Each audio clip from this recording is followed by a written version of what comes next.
అమ్మాయిలు కూడా హస్తప్రయోగం చేస్తారు. మీలో ఇది ఎంతమందికి తెలుసు? ఎందుకు చేస్తారు? ఆ పరిస్థితి ఎందుకొస్తుంది? అసలిది నార్మలా? లేకపోతే ప్రకృతికి విరుద్ధమా? దాని గురించి మాట్లాడదాము. చాలా సందర్భాల్లో నేను చూసేదేంటంటే, అబ్బాయిలకు ప్రాబ్లమ్ ఉంటుంది. దాని వలన వీళ్ళు ఈ పరిస్థితిలోకి వెళ్తారు. ఒకవేళ అబ్బాయి ఫిట్ ఉంటే వాళ్ళకు ఇది రాదు. అమ్మాయిలే ఇవాళ రేపు ఓపెన్ అయ్యి అబ్బాయిని తీసుకొస్తున్నారు. ఇతనికి ఈ ప్రాబ్లమ్ ఉందని. కానీ కొంతమంది ఏమవుతున్నారంటే, ఈ అన్‌న్యాచురల్ ఏవైతే మెథడ్స్ ఉంటాయో దానికెళ్ళిపోతారు. అంటే ఇప్పుడు ఫర్ ఎగ్జాంపుల్ వాళ్ళ హస్బెండ్ ఇక్కడ లేడు. మ్యారీడ్ కపుల్ హస్బెండ్ లేడు. బయటికెళ్ళాడు. ఒక 1 ఇయర్, 2 ఇయర్స్ తర్వాత వస్తాడు. అలాంటి అలాంటప్పుడు అమ్మాయి వాళ్ళ కోరికలను చంపుకోవడానికి ఈ హస్తప్రయోగం లాంటి అలవాట్లు పడుతుంది. అంటే ఫింగరింగ్ చేయడం కానివ్వండి, టాయ్స్ తీసుకొని చేయడం కానివ్వండి, కొన్ని వెజిటబుల్స్ తీసుకొని చేయడం కానివ్వండి. చేసి వాళ్ళకు వాళ్ళు తృప్తి పొందేటట్టు చూసుకుంటారు. అది తప్పని పరిస్థితుల్లో అది చేస్తున్నారు. That is different thing. కానీ చాలామందికి చూసేదేముందంటే ఇవాళ రేపు నేనేం చూస్తున్నానంటే చాలామంది వచ్చి చెప్తుంటారు. అంటే అమ్మాయిలకు కూడా అలవాటయిపోతుంది. అంటే హస్బెండ్ ఉంటాడు. కానీ వాళ్ళకు అలవాటుంది. అయితే ఇది చేయవచ్చా? లేదా? చేస్తే హెల్త్ మీద ఏం ఎఫెక్ట్ పడుతుందో సైంటిఫికల్లీ దాని గురించి మాట్లాడదాము. నేను ఏది చెప్పినా సైంటిఫికల్లీ ప్రూవ్డ్ ఉంటుంది. మీరు గూగుల్ చేసుకోవచ్చు, చూడొచ్చు. మీరు దాన్ని క్లారిఫై కూడా చేసుకోవచ్చు. ఇప్పుడు ఇది ఒక సెక్స్ ఎడ్యుకేషన్ లాంటి వీడియో. మేము దీంట్లో ఏంటి అంటే కమర్షియల్ వ్యూలో మేము వెళ్ళాము. ఇప్పుడు చూడండి, హస్తప్రయోగం చేయడం వలన అమ్మాయిలకు అక్కడ నర్వ్ సప్లై ఏదైతే ఉంటుందో అది చాలా అంటే అబ్బాయిల కంటే 2, 3 రెట్లు ఎక్కువగా ఉంటుంది.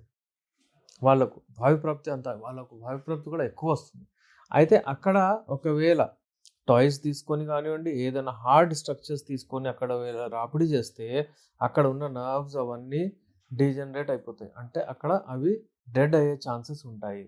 అవి అక్కడ వీక్ అయ్యే ఛాన్సెస్ ఉంటాయి. అలాంటప్పుడు మీరు అంటే సెన్సేషన్స్ రావు వాళ్ళు. అయితే వాళ్ళకు భావిప్రాప్తి వచ్చే ఛాన్సెస్ చాలా తగ్గిపోతాయి. చాలా లేట్ వస్తుంది వచ్చినా గానీ. ఒకవేళ అబ్బాయికి అంగం గట్టిగా పడట్లేదు, ఇంకా అక్కడ రాబడి రావట్లేదు అంటే ఆమెకు భావిప్రాప్తి రాదు.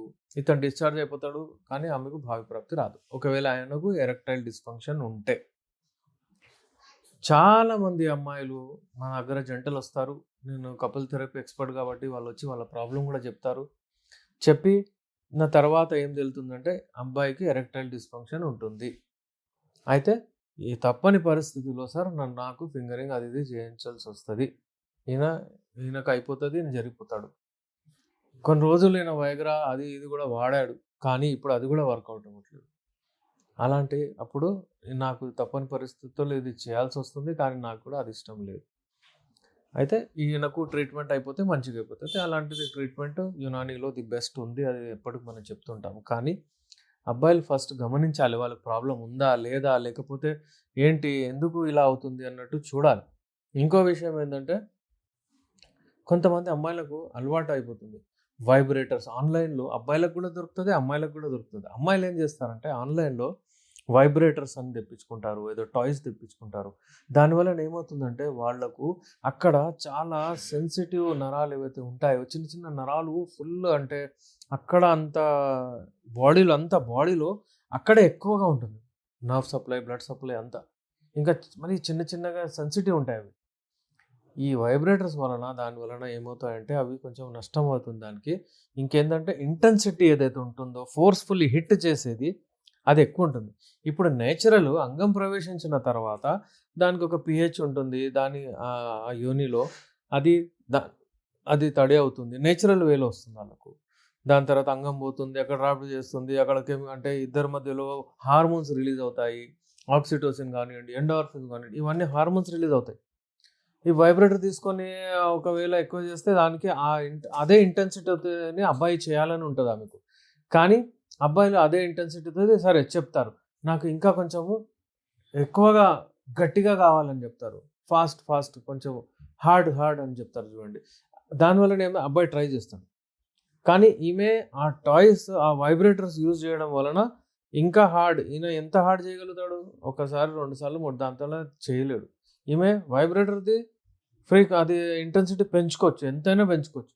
కానీ దాని స్పీడ్‌కి ఈయన మ్యాచ్ అవ్వలేడు. సో, ఈయనది వైఫల్యం. ఈయనది అసలు పనికిరాదు. అదే అలవాటయిపోతది. అంటే సింపుల్ అయితే వైగ్రా ఉంటుంది గదా! అప్పుడప్పుడు 25 ఎంజీ తీసుకుంటాడు. మళ్ళా 50 ఎంజీ, దాని తర్వాత 100 ఎంజీ. ఏది ఒక లిమిట్ వస్తది, అది కూడా పనిచేయదు అట్లా. సేమ్ అక్కడ కూడా అలాగే ఉంటుంది. అమ్మాయిలు ఎప్పుడైనా సరే హస్తప్రయోగం లాంటి అలవాట్లో పడుతున్నారంటే దానికి మెయిన్ కారణం మ్యారీడ్ పీపుల్‌లో అబ్బాయి ఫిట్ ఉండకపోవడం. ఫస్ట్ అబ్బాయి ఫిట్ ఉండాలి. అతనికి ప్రాబ్లమ్ ఉండకూడదు. ఏ ప్రాబ్లమ్ ఉండకూడదు? అతనికి ఎప్పుడైనా సరే అంగస్తంభన వైఫల్యం ఉండకూడదు. ఎరెక్టైల్ డిస్‌ఫంక్షన్ ఉండకూడదు. అంగం గట్టిగా ఉండాలి. ఆలోచించినప్పుడు అంగం దగ్గర స్టిమ్యులేషన్ అవ్వాలి. ఏమైనా అమ్మాయి గురించి ఆలోచించాడు, లేకపోతే రతిక్రీడ గురించి ఆలోచించాడు, ఏదైనా పర్సనల్ ఏదైనా మాట్లాడాడు, కమ్యూనికేట్ అయ్యాడు, ఐ టు ఐ కాంటాక్ట్ అయ్యాడు అమ్మాయితో అప్పుడు అన్నప్పుడు అంగంలో మూవ్‌మెంట్ రావాలి. రాకపోతే మీకు ప్రాబ్లమ్ ఉన్నట్టే.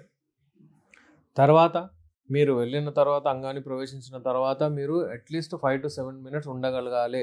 ఒకవేళ మీరు 5-7 మినిట్స్ లేరు, 1 మినిట్‌లోనే అయిపోతుందంటే మీకు ప్రీమెచ్యూర్ ఎజాక్యులేషన్ ఉంది. మళ్ళీ దానికి అమ్మాయి సాటిస్ఫై చేయడానికి ఫింగరింగ్ అది ఇది ఏదో చేసుకుంటారు. ఇది నార్మల్ అవుతుంది ఇవాళ రేపు. అలాగే ఏందంటే నార్మల్లీ న్యూరోజెనిక్ ఈడీ అని చెప్తారు. అది ఎందుకు అవుతుంది అంటే అబ్బాయిలు హస్తప్రయోగం చేయడం వలన వాళ్ళ నరాలు అవుతుంది, అంగం గట్టిగా పడదు. ఇది న్యూరోజెనిక్ ఈడీ ఇవాళ రేపు ఇందులో అవుతుంది. నార్మల్లీ మనం ఏం చూస్తామంటే ఇది న్యూరోజెనిక్ ఈడీ అయ్యేది వాళ్లకు, అంటే ఎవరికైతే షుగర్ ఉన్న వాళ్ళకు, డయాబెటీస్ ఉన్న వాళ్ళకు, లేకపోతే స్పైనల్ కార్డ్ ఇంజరీ ఉన్న వాళ్ళకు.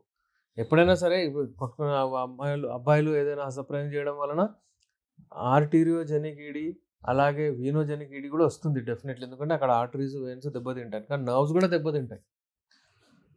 సో, వీళ్ళ అబ్బాయిలకు ప్రాబ్లమ్ ఉంటే అబ్బాయిలు ట్రీట్మెంట్ చేయించుకోకపోతే, అబ్బాయిలు ఫిట్ ఉండకపోతే వాళ్ళ దాంట్లో పడుతున్నారు. ఓకే, కొంతమంది ఉంటారు వాళ్ళ అన్‌నేచురల్ ఏదో అబ్బాయిలు ఎట్లా సినిమాలు చూస్తారు, ఫోన్‌లు అవి ఇవి ఉండి వాళ్ళు కూడా హస్తప్రయోగంలో పడతారు. అలాగే అమ్మాయిలు కూడా హస్తప్రయోగంలో పడతారు. కొంతమంది అమ్మాయిలు ఉంటారు. కానీ మెజారిటీ ఏం చేసిందంటే అమ్మాయిలు సంతృప్తి పొందేది అబ్బాయిలతోనే, నేచురల్ వేలోనే. అందుకే అబ్బాయిలు ఫిట్ ఉండాలని కోరుకునేది అమ్మాయిలు. అబ్బాయిలు ఫిట్ ఉండకపోతే వాళ్ళు ఓపెనే చెప్పిస్తున్నారు వాళ్ళు. ఈయన ఫిట్ లేడు, ఈయనకు అంగం గట్టిగా పడట్లేదు, ఈయన ఒక నెల అయింది, దాని తర్వాత వెళ్ళిపోయింది, డిస్ప్యూటెడ్ మ్యారేజ్, డివోర్స్ వరకు వెళ్ళిపోతున్నాయి, ఇవన్నీ ఇబ్బందులు ఉన్నాయి. సో, ఎప్పుడైనా సరే సూటిగా ఒకవేళ అడిగితే అమ్మాయిలు ఏదైనా టాయ్స్ తీసుకొని, వైబ్రేటర్స్ తీసుకొని, అవన్నీ తీసుకొని చేస్తే రాబోయే రోజుల్లో అమ్మాయిలకు ప్రాబ్లమ్ వస్తుంది. ఇన్ఫెక్షన్స్ వచ్చి కూడా ఛాన్సెస్ ఉంటాయి, ఇంజ్యూరీస్ అయ్యే ఛాన్సెస్ ఉంటాయి. ఇంకా భావి ప్రాప్తి చెందే టైం ఏదైతే ఉంటుందో అది పెరుగుతూ ఉంటుంది. అది నేచురల్ సెక్స్‌తో మ్యాచ్ అవ్వదు. ఏ అబ్బాయి అయినా సరే, ఎవరైనా సరే ఆమెకు సంతృప్తి ఇవ్వలేడు. అందుకేనేంటంటే అది అవాయిడ్ చేయడమే బెటర్. అమ్మాయిలకైతే మనము సలహా ఇచ్చాము, మీరు అది ఆపేయండి, చేయకండి ఆ వైబ్రేటర్స్ అది ఇది అని. కానీ అలాగే అబ్బాయిలకు నేనేం చెప్తున్నానంటే మీరు హెల్తీగా ఉండండి, నేచురల్ ఫుడ్స్ తీసుకోండి. ఈ సమ్మర్‌లో మీరు పుచ్చకాయ, దానిమ్మ పండు, ఖజూరు ఎట్లైనా వాడండి సాయంత్రం పూట. అలాగే మీరు మీ వర్కౌట్ ఏదైతే ఉంటుందో అందులో జస్ట్ ఒక 15 మినిట్స్ పెట్టండి. పొద్దున పూట అంటే 5 మినిట్స్ వాకింగ్ పెట్టండి, 5 మినిట్స్ యోగా పెట్టండి, ఒక 5 మినిట్స్ కీగల్ ఎక్సర్సైజ్ పెట్టండి. ఇవి ఎట్లైనా చేస్తూ ఉండండి. ఒకవేళ ఏదైనా మరీ ప్రాబ్లమ్ ఉంది, అంగం గట్టిగా పడట్లేదు, ఎక్కువసేపు చేయలేకపోతున్నారు, తొందరగా అయిపోతుంది, ఇలాంటి ఇబ్బందులు ఉంటే యునాని మెడిసిన్స్ బెస్ట్ మెడిసిన్స్ ఉన్నాయి. స్క్రీన్ పైన మా నంబర్ ఉంది, కాంటాక్ట్ అవ్వచ్చు. నేను మీ డాక్టర్ ఎస్ఆర్ రెహమాన్, ఎండి యునాని, నాంపల్లి, హైదరాబాద్ నుంచి.